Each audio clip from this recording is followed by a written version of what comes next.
Bonjour à tous et bienvenue dans cette nouvelle formation intégralement consacrée à GLPI, son installation, l'administration. On va aussi voir pas mal de choses liées à GLPI et une partie de ce que l'on peut faire avec, parce que les possibilités sont assez illimitées aujourd'hui grâce à cet outil.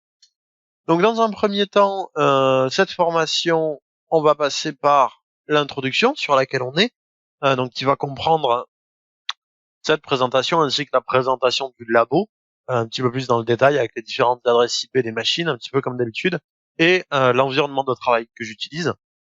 On verra du coup dans les modules suivants toute la partie vraiment GLPI, donc on va découvrir GLPI pour ceux qui ne le connaissent pas. On va aussi l'installer et le mettre à jour, etc. Donc vraiment avoir une base de travail saine pour travailler, donc pour faire de la gestion de parc, hein, c'est à ça que sert GLPI, gestionnaire libre de parc informatique. Donc il fait aussi beaucoup d'autres choses grâce à des add-ons, mais dans l'absolu, c'est pour ça qu'on s'en sert et pour la gestion des tickets. Donc la gestion des tickets, ce sera le module 2, donc qui va concerner toute la gestion des tickets, la partie mail, les arborescences quand on fait du multi-client, par exemple, de la création automatique de tickets, de la clôture automatique, ça on la verra un petit peu plus tard, mais voilà, on va pouvoir faire pas mal de choses, comprendre un petit peu comment ça s'articule tout ça au niveau de GLPI, mais aussi des autres outils. C'est important de comprendre dans l'informatique que l'on fait aujourd'hui comment sont articulés les tickets, comment ça fonctionne, qui les traite, comment on les traite et quels sont les statuts qu'ils peuvent avoir. C'est important de bien connaître tout ça. Donc tout ça, on le verra dans la partie 2, hein, donc dans la module 2. Le module 3 sera consacré à de l'inventaire pur et dur, donc on verra OCS Inventory, Fusion Inventory. On verra aussi de la gestion de stock, parce qu'on peut faire de la gestion de stock avec GLPI. Donc on verra tout ça dans ce module-là, ce sera un module qui sera un petit peu long aussi. Et ensuite, on aura le module 4, donc on verra comment interfacer Nagios avec GLPI. On verra aussi différents plugins qu'on a jugé bon de vous présenter durant cette formation parce qu'ils nous paraissaient à nous Alform intéressants.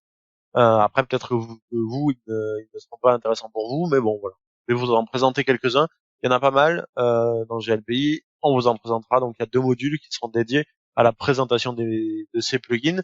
Ce seront les 2 derniers modules avant la conclusion, hein, qui apparaît tout en bas du PowerPoint. Pour vous donner une petite idée, cette formation dans son ensemble fera à peu près 25 modules.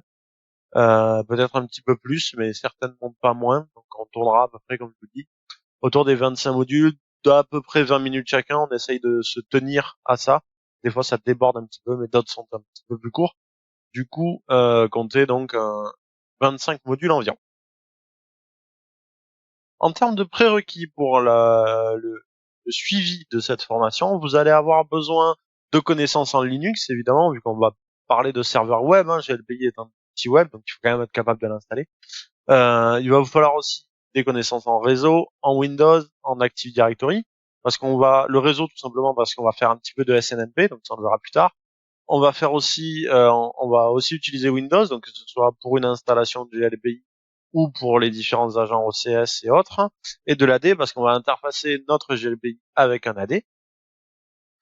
Il y a plusieurs formations sur Alform qui traitent de tous ces sujets, hein, que ce soit Linux, que ce soit le réseau, AD ou Windows. Donc n'hésitez pas à aller les consulter ou les suivre. En termes de public concerné, on va être très très large. Hein. On va parler d'ingénieurs système qui sont chargés de parc informatique, de techniciens qui souhaitent mettre en place une solution de gestion de parc parce qu'il n'y en a pas dans leur entreprise, mais ça peut être aussi d'autres profils, notamment tout ce qui est DSI, etc.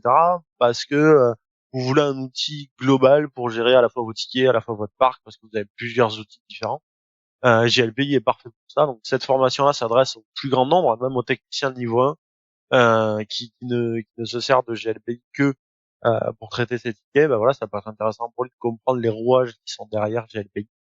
Donc c'est pour vous, en tout cas, que cette formation a été faite et qu'elle s'adresse, j'essaye en tout cas au plus grand nombre.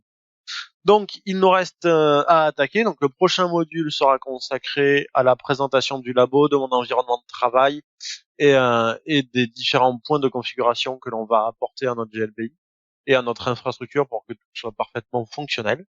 Donc je vous dis à tout de suite pour rentrer dans le vif du sujet et démarrer cette formation.